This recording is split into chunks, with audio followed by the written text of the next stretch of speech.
by outlining the general house rules.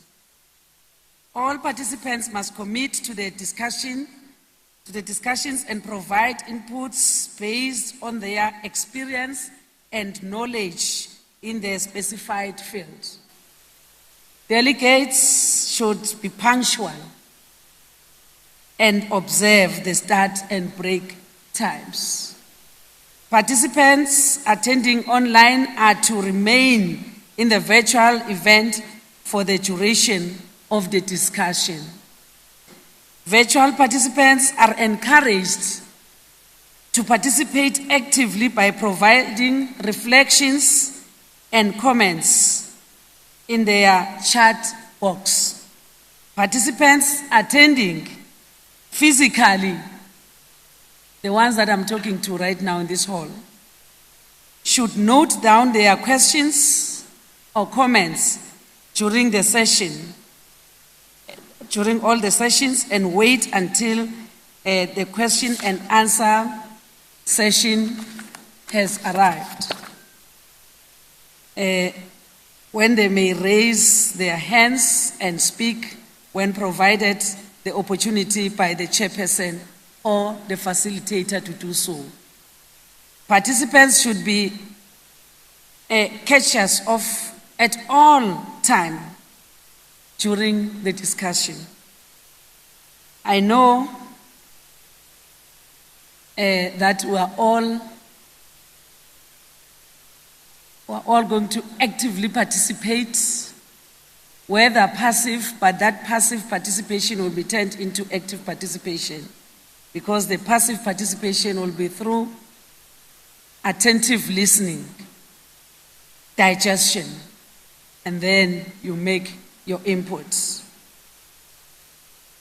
So, as I indicated, that this meeting has been called by the Minister of Basic Education, the Minister Angelina Motshekga. The Minister is the Member of Parliament of the Republic of South Africa, and she is the Minister of Basic Education in the Republic of South Africa.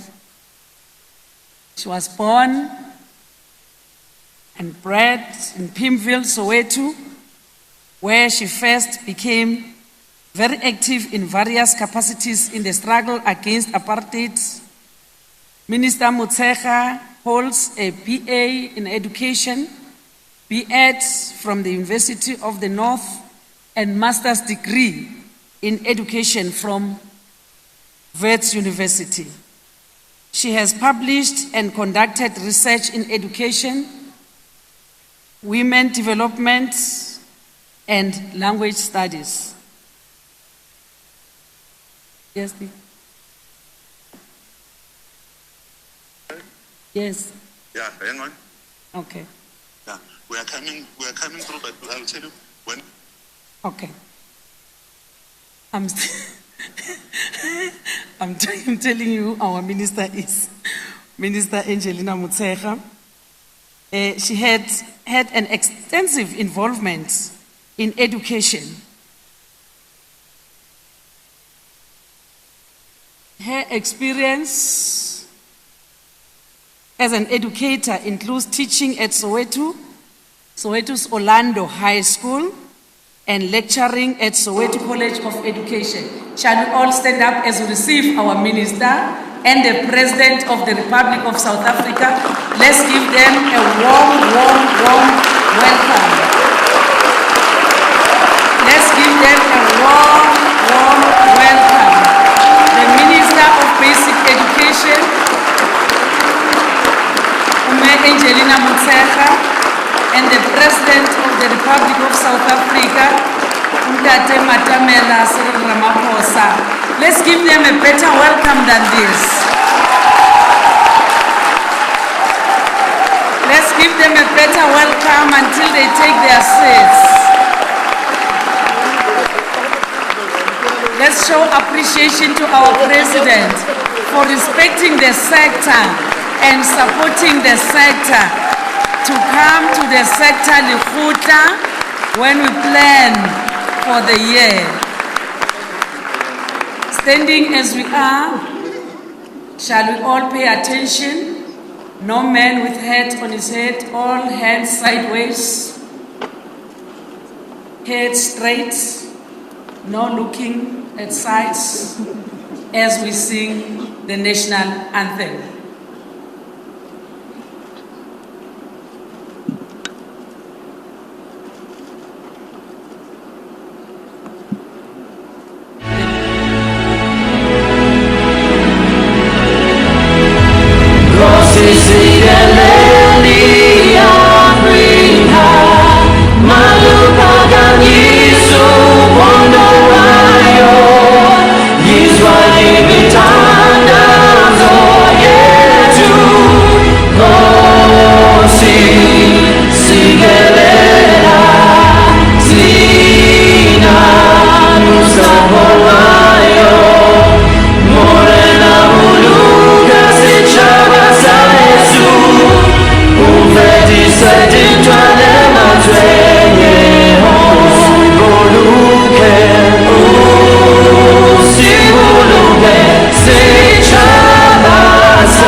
Thank you. We may take our seats.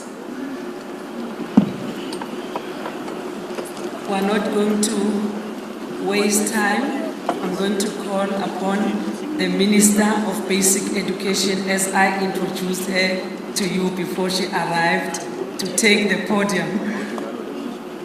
She knows how I introduce her. Over to you, Minister.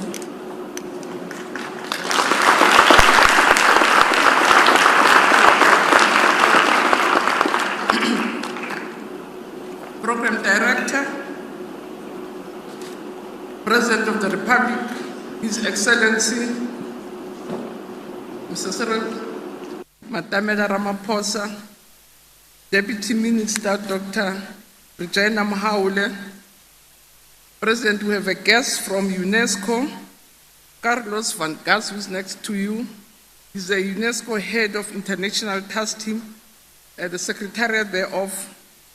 Let me acknowledge also some of our big partners in the sector, Mr. Ngasani, but also our Honorable Doctor, who also helps us a lot in the sector. And thank you very much, Dr. Lubisi. Leaders of education and teacher unions that are here, thank you very much for attending. And school governing bodies, I met a number of them, President, representatives of learner organizations. Again, this is our annual where we interact with our academics and experts in education in the sector. We also have representatives from non-governmental organizations, members of the media, ladies and gentlemen, but also I'm very excited, President, that we have all our MECs and heads of departments also in attendance. And thank you very much, colleagues, for always making the time to make sure that we work together in the sector. Molweni, Dumelani, Abusheni, Dimachero, More. It is, President, always an honor and privilege to address our 8th basic education lekgotla. You will recall, President, that the impact of COVID brought us about new thinking around the world regarding the ability of education system to respond with agility to unpredictability of the pandemics. As South Africa, we pride ourselves that we were able to save our education system to an extent in the face of severe learning losses.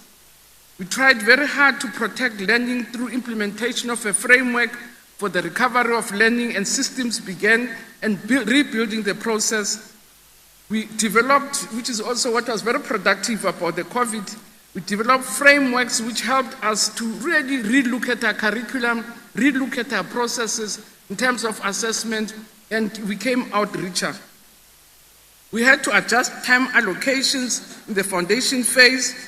We had to adopt new systems of assessment, multi-year approaches, so that we now didn't approach our classes as grade 11, grade 12, but as a phase. And in this 2018 lekgotla, we also decided more to deliberately integrate competencies for a changing world into the South African curriculum, which is an area which you also chaired, President. And we have, as a sector, there was a concerted effort to explore what this could look like South African schools through deep secondary and primary research and competency development. That's why I'm always grateful that we have our NGOs that support us in education, our researchers and our academic institutions. And I really don't want to go into all the work that we've done, but I can say that our work included consulting with local and international stakeholders to design a draft competency framework to guide the infusion of competencies into the existing curriculum. In 2023, through our broader consultations which will take place, we want to refine and finalize a draft competency framework, a detailed curriculum strengthening blueprint, and respond holistically and sustainably. And again, we have worked out all the areas that we'll be looking at, and we'll continue to consult with our partners and work very closely with them and seek support and guidance also from experts in the area. To this end, multiple avenues could be pursued as part of curriculum strengthening in terms of content modernization, infusion of competencies, and details of incorporating relevant cross-cutting priorities more deliberately in a sector like environment, literacy, and all sorts of things. But basically, President, I'm really grateful and appreciative in a very punishing program that you have agreed to start with us and really share with us. We'll be here for the next 2 days, and again, as usual, I'm really hopeful that with all the brains behind here, we will be able to inform the system moving forward. But I know the President doesn't want it, but I insist on doing it. And he should relax when I'm doing it. So just to remind people who our President is, born in Gauteng, born and bred.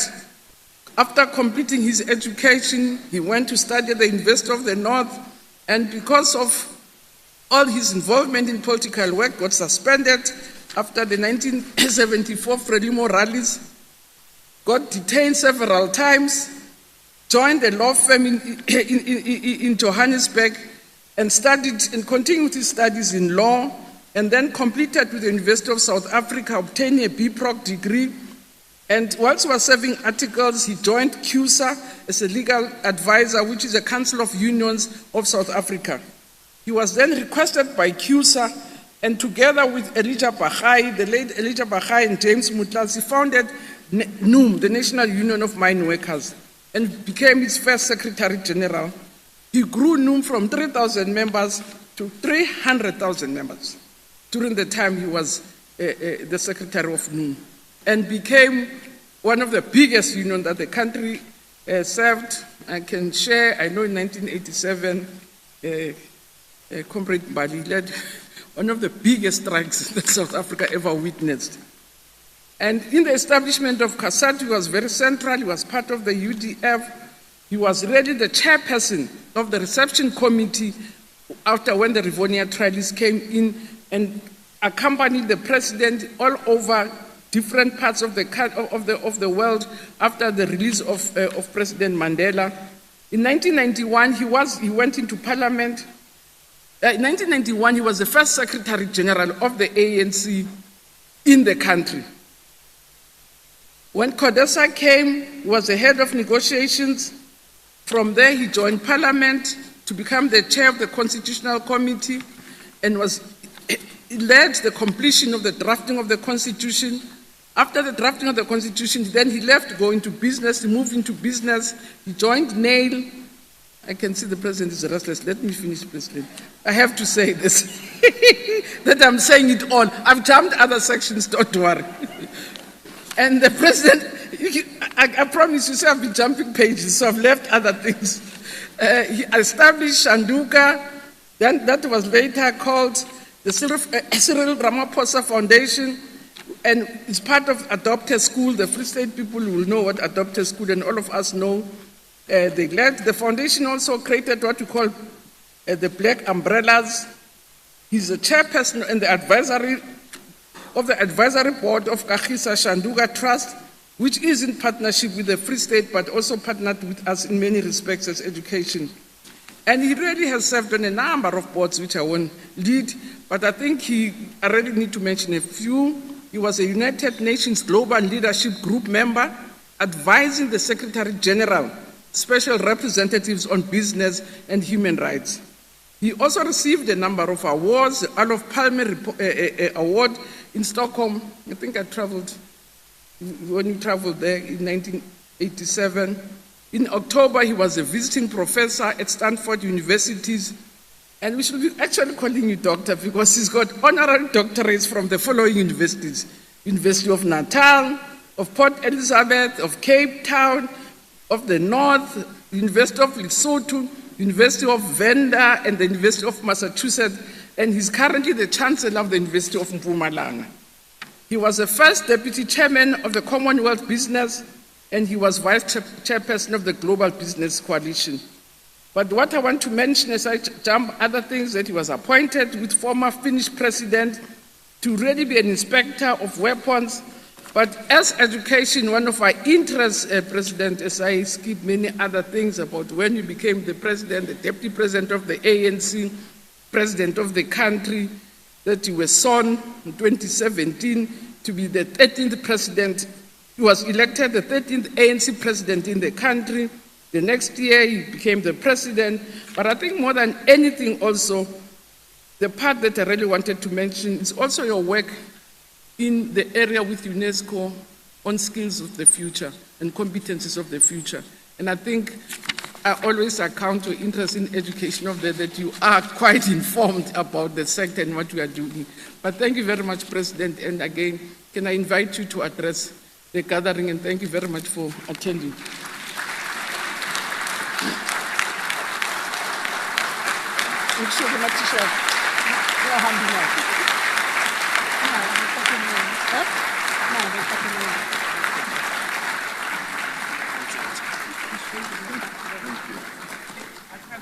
I did cut a lot of them. Thank you. Let's be seated, please.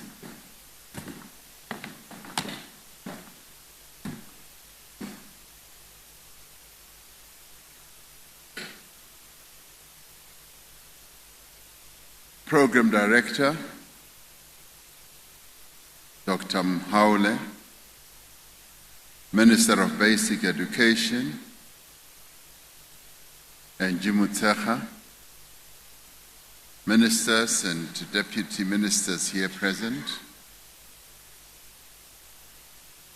a representative from UNESCO,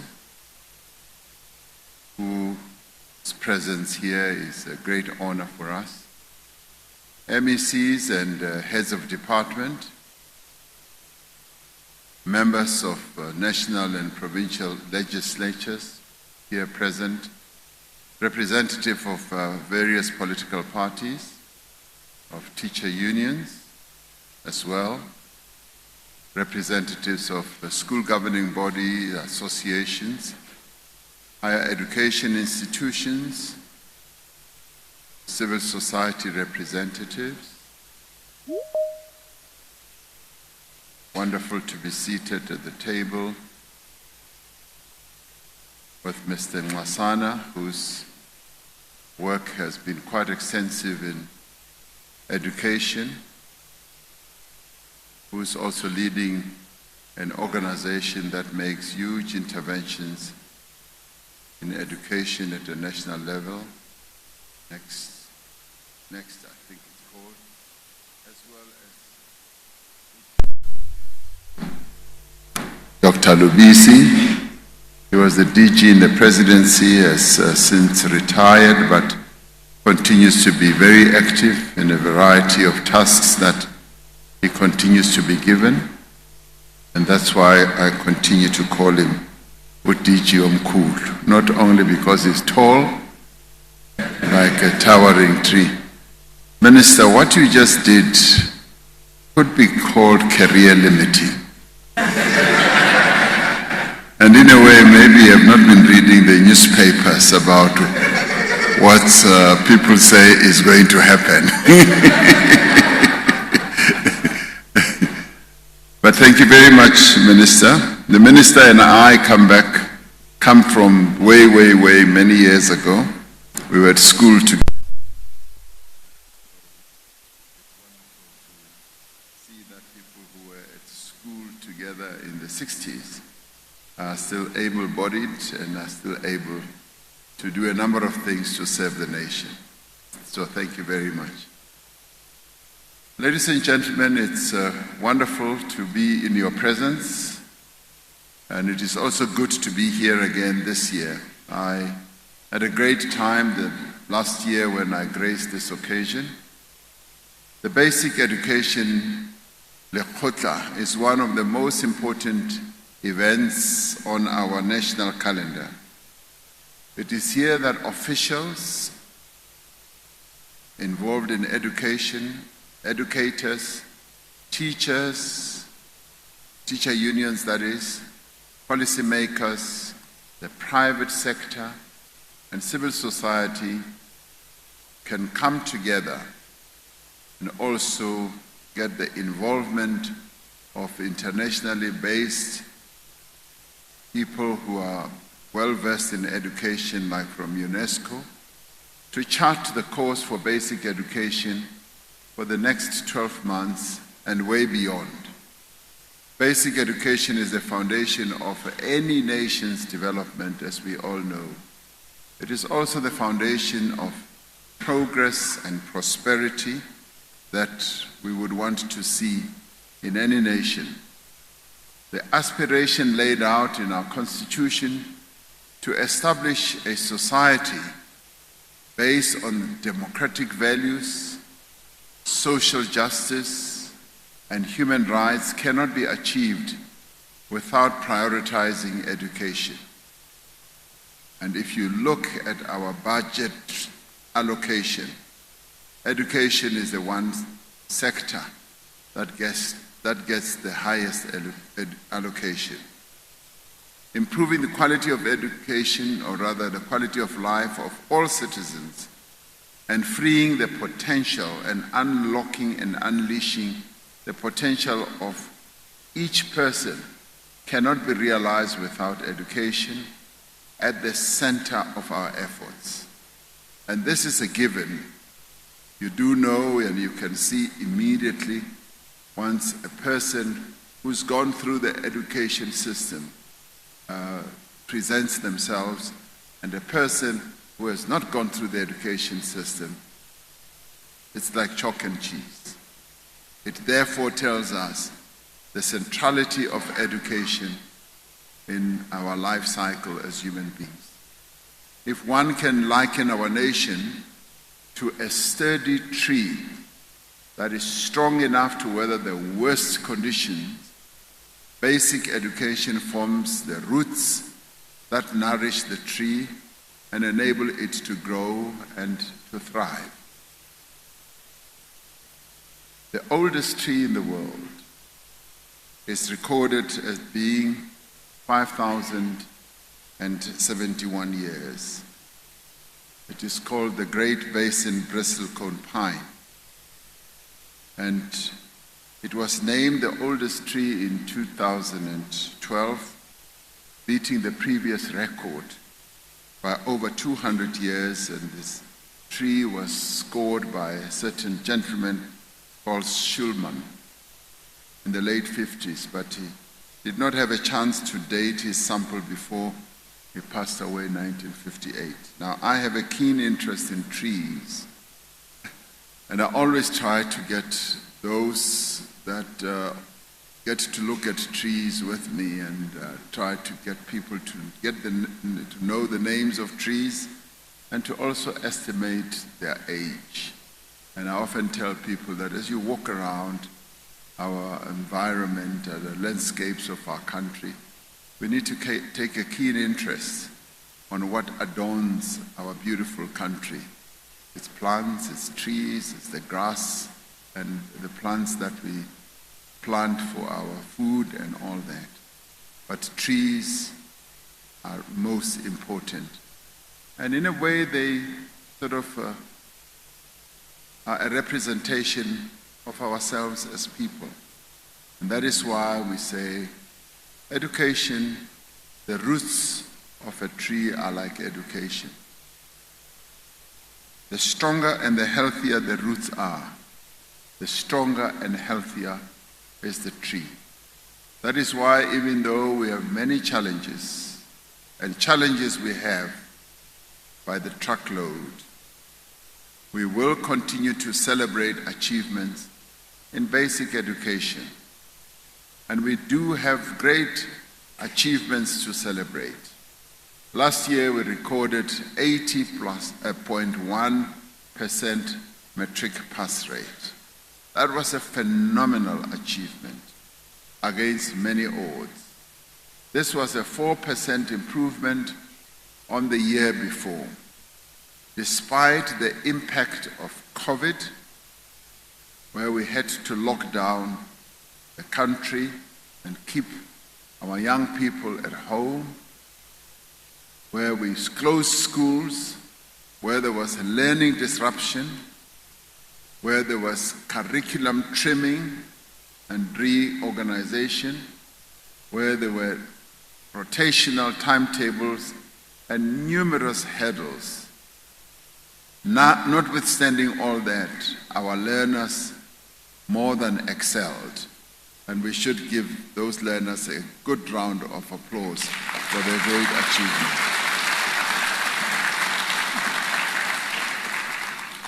Now, this year's results were particularly pleasing to me in that the performance of learners from poorer schools show the deepening impact of education spending and the social wage more broadly. When you look at the performance all round, the one that I zeroed into, as I told the minister when she presented the results to me, I said to her when I observed the rising performance in poorer schools, I said, this is like touching the Holy Grail. Since Bantu education, which really did one of the most terrible damage to the education of our nation, as we've been improving, particularly in poorer schools, and the results are becoming more and more positive and almost becoming equal with the more higher, better endowed schools. I said, this is the silent revolution that we've always sought to want to achieve. And I dub it touching the Holy Grail, because it is precisely that we must applaud. That children from poor schools in the rural areas, in the townships, are able to sit for exams and achieve equal type of performance with children from independent schools as well as children from more affluent areas in our country. That, to me, is the revolution that we have always sought to see. And it is happening under our noses. And I have to congratulate and thank all those who contributed towards this outcome. We congratulate you, Minister Motshekga, and your deputy, Dr. Mhaule. And I also congratulate our MECs and their teams because they played no less a role in making sure that this is the achievement that they have given to the country. Of course, we have to thank our parents and caregivers, school administrators and support staff, school governing bodies and teaching assistants who we deployed during COVID to go to many schools as part of the presidential employment stimulus which we put in place during COVID. Of course, the biggest heroes are our educators. Because of their dedication to their profession, our learners got the support they needed to sit these exams and to do well. So, great applause to our educators. Let's give them that round of applause. Now, I speak here in terms of the extra hours they spent tutoring the young people, the personal time taken to help to redraft and amend timetables, as well as the curricula, the time spent being part of matric camps and many other initiatives. I know one province which has really come to excel. When it is exam time, they take the young people out to camps. And I've heard that they sleep on the floor, and their main preoccupation is just preparing themselves for the exams. And I know that many other schools have started emulating this, but it is educators who have demonstrated real commitment to making sure that our young people excel well. Many of our educators have their own families and children in school, and yet they provide an extended family to their learners. They take them as their own. The improved matric results must encourage us as stakeholders in basic education to redouble our effort to address the extremely serious problem of learner dropout. Minister, as she was presenting the results, did remark about this, and we have seen an improvement, but she's alive to the concern I've been raising over years. But last year we saw a great improvement, but there is still a cohort of young people who, having entered the education system 12 years ago, and then when it comes to the 12th year, a number of them are absent when it comes to writing the final exam after 12 years. Every year, thousands of high school learners leave before sitting for their matric exams.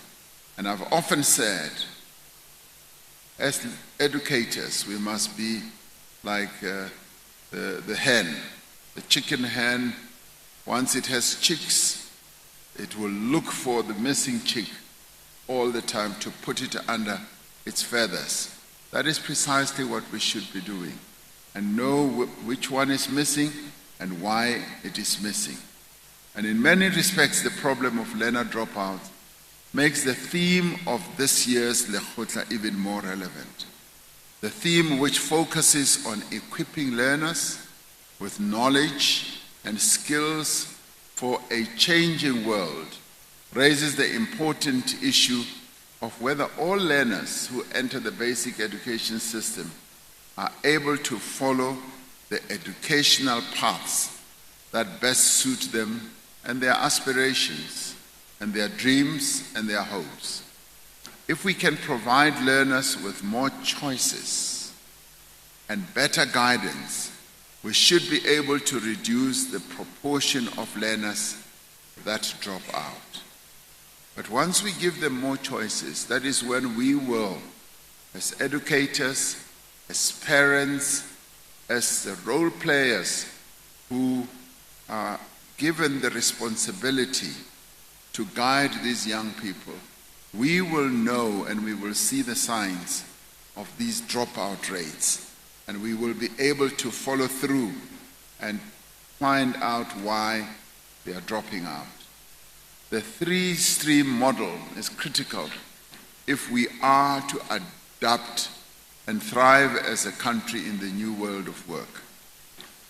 The skills that our country needs, the jobs that can grow our economy, and importantly, the avenues for things like entrepreneurship that are so sorely needed, can best be achieved by increasing learner access to technical and vocational subjects. I got to meet a young lady, well, a young girl, who, Minister, did not achieve the bachelor pass rate, and she was in tears for hours and hours. And I said to her, we have 4 opportunities to make progress from the 12th year of schooling. You can pass with a bachelor's grade, you can pass with a diploma, you can get a certificate, and you can get an endorsement. And I said, you have a diploma pass rate. You should see that as a great opportunity that opens a new pathway for you to go and learn something in a much more direct way, which can make a greater contribution to the economy. And that is not like a fall, it's not even a stumble. It is opening a new pathway, and a great pathway for that matter. And it was only when I had explained that she started to brighten up. Because it is this type of pathways that we must be able to inculcate in the thinking of young people. I'm pleased to hear about the progress that we are making in institutionalizing the 3-stream model. I understand that various technical vocational specializations have already been introduced in more than 550 schools, and a growing number of schools are piloting the subjects in the technical occupational stream. And I must say that when Minister Motshekga informed me about this a couple of years ago, it really got me excited, because I've started having a sense that we are now moving to another higher level. And as I've gone around to technical colleges, TVET colleges, and have met these young people who are dabbling in all manner of more sort of functional and technical callings, I found them inspired, focused, and dreaming of great things that will come in the future. And they are the ones who immediately tell me that when I finish my course here, I already have a job. I am going to sign up with this company or that company. And they feel so confident and say, now I have a great opportunity not to be unemployed. So this is precisely that we must be stressing. These subjects that include, and I've met a number of them, agriculture, marine, and nautical science, electrical, civil, and mechanical technologies, amongst others, are the types of subjects that we now want to see spreading in many, many of our schools. These are the vocations our economy sorely needs.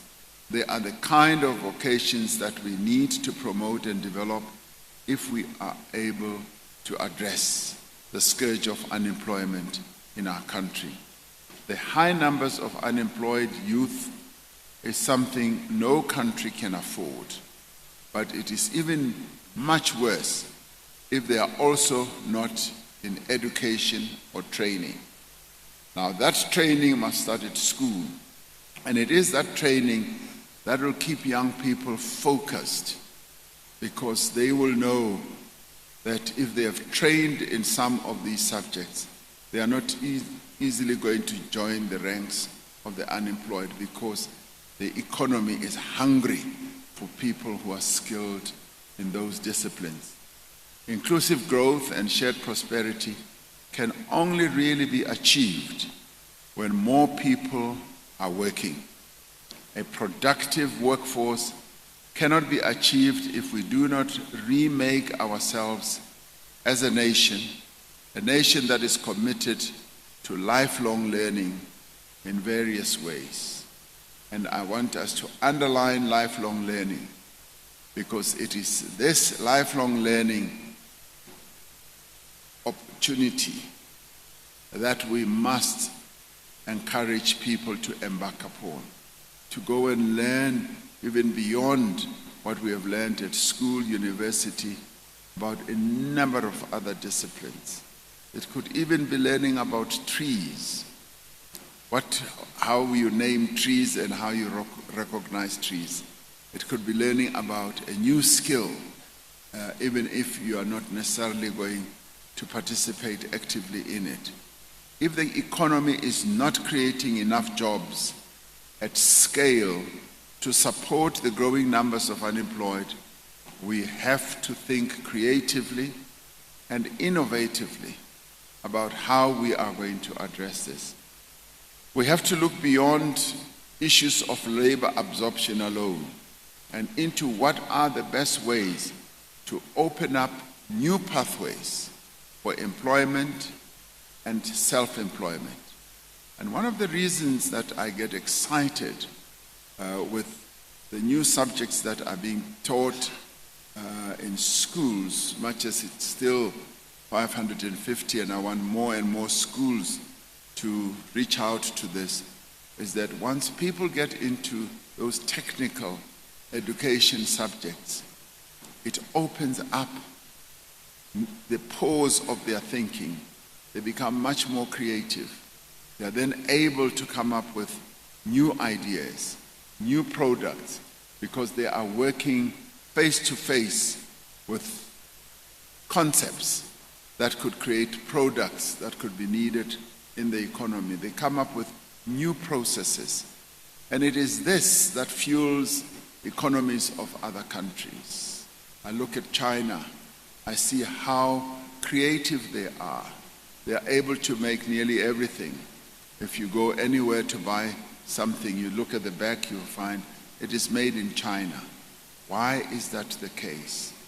They have focused on more technical education, technical training, and that in itself just opens up platforms for people to know how things work, how products are put together, how processes that lead to those types of products really can be brought to life. And then that opens up creativity and innovativeness.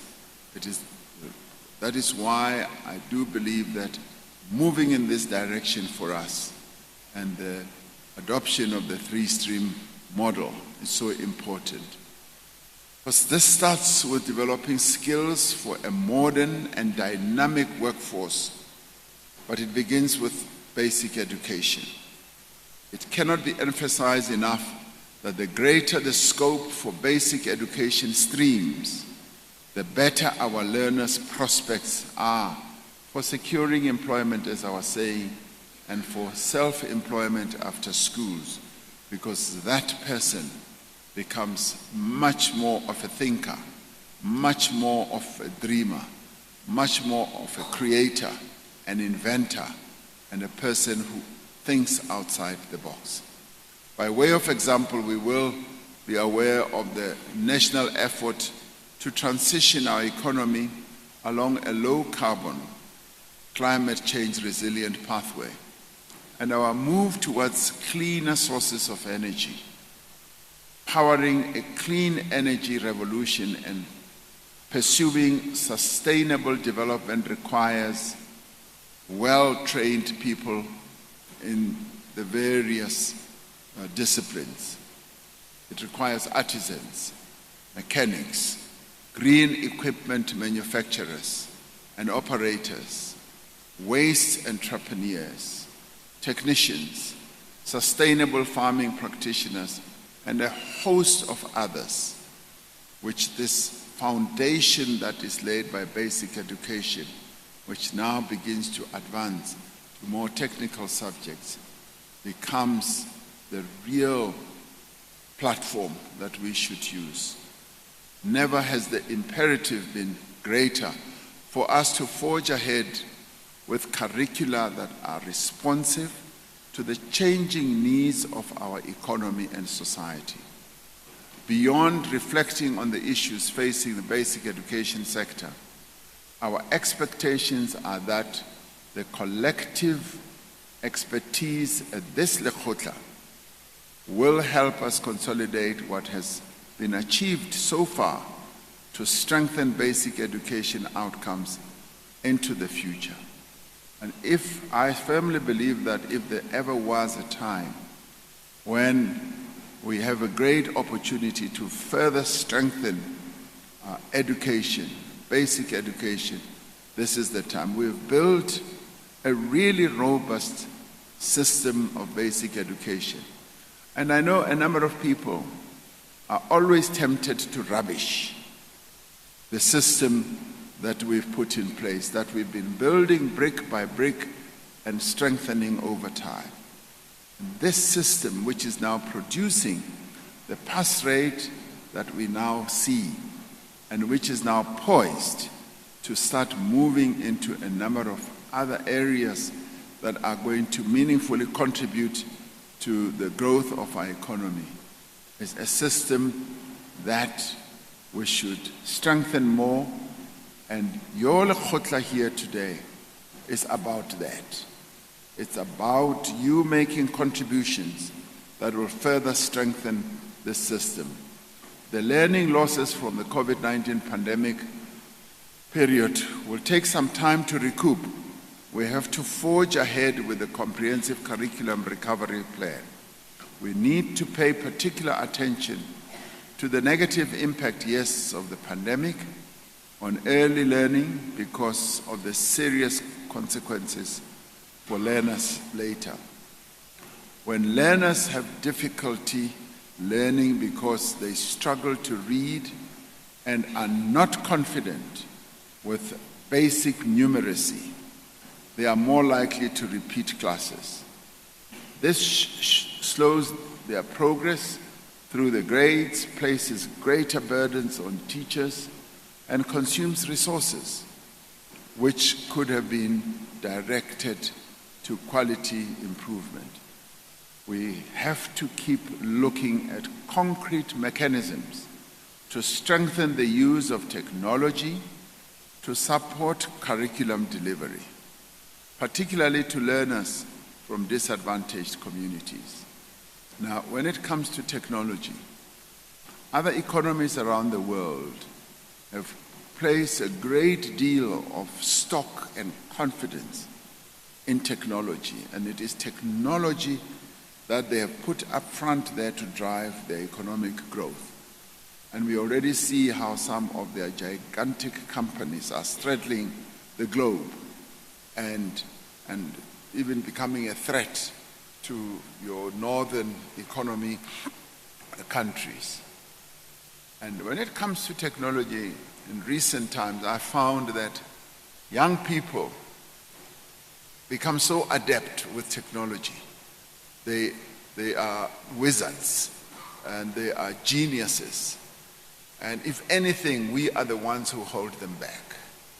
We hold them back, but their minds and capabilities are far ahead. And this is what we need to focus on, to underpin our education system with technology offerings.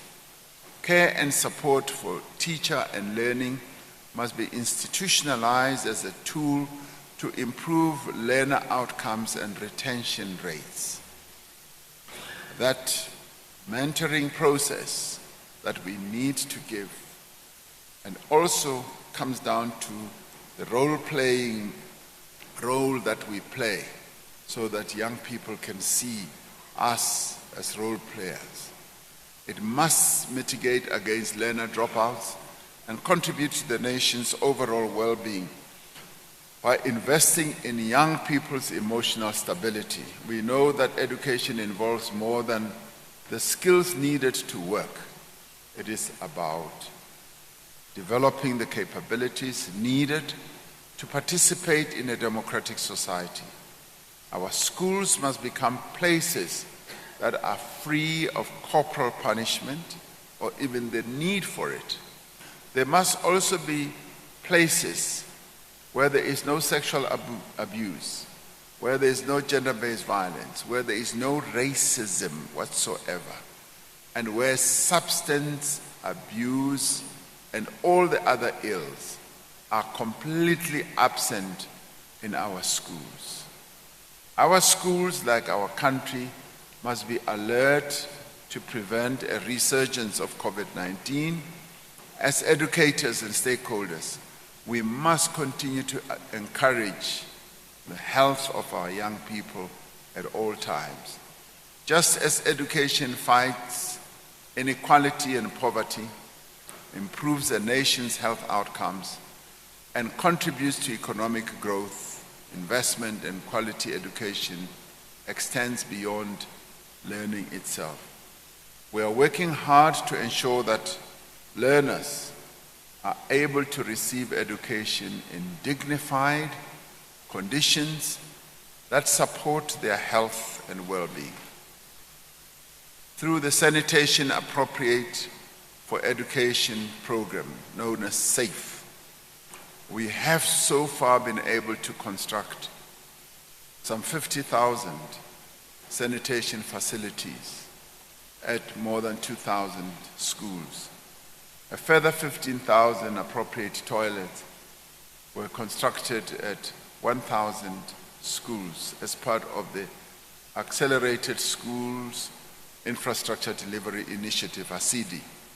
Now, the Department of Basic Education assures me that all remaining safe sanitation projects at approximately 1,000 schools are scheduled for completion in the next financial year.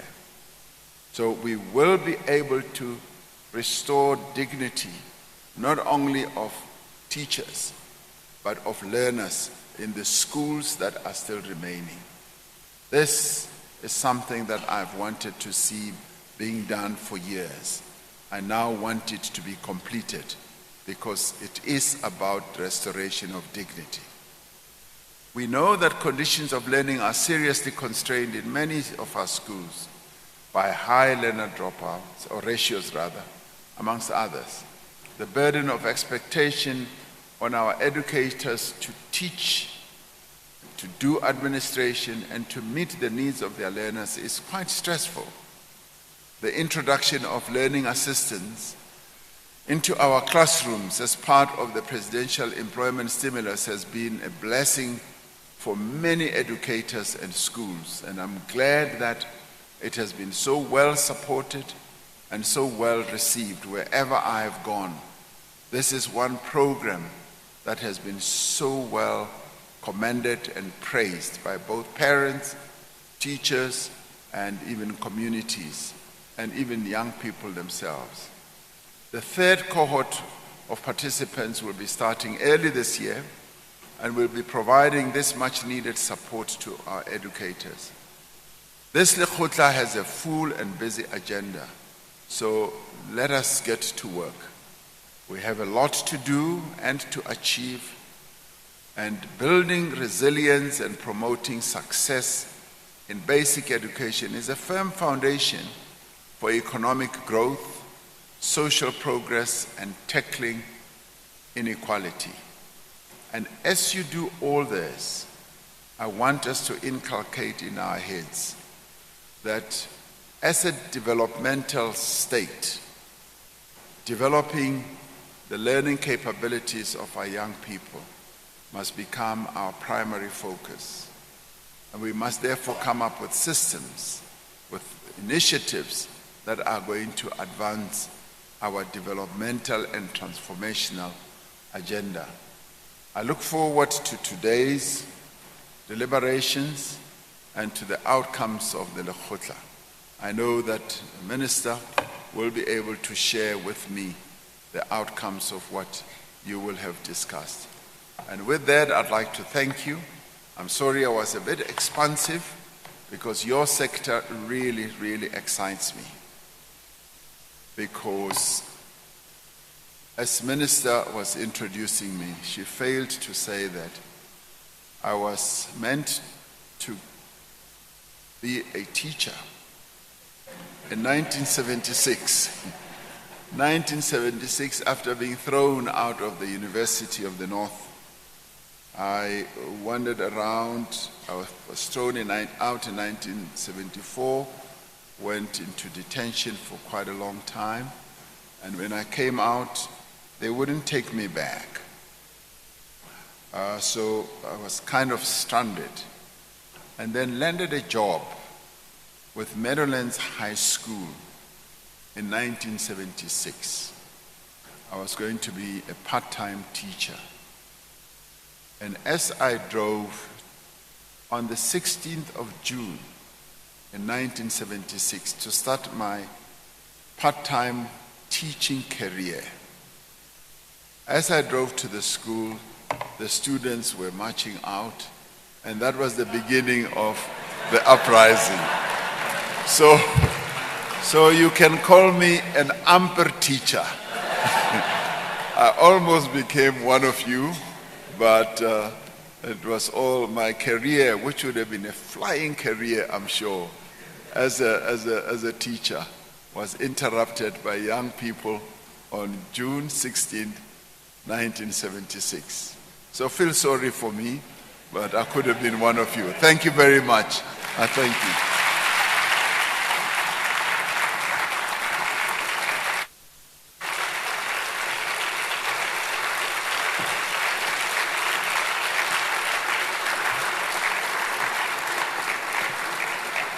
This is our president, the amper teacher, addressing the sector. Let's keep standing. I want to release the president before he even take a seat. Mr. President, thank you very much for honoring us. We know you have a very busy schedule. We want to release you right now. Can we clap for the president as he's taking leave?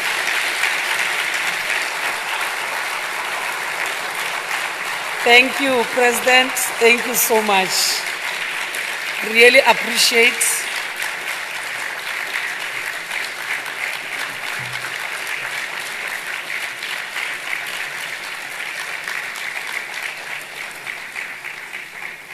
Thank you, ladies and gentlemen. I want to give you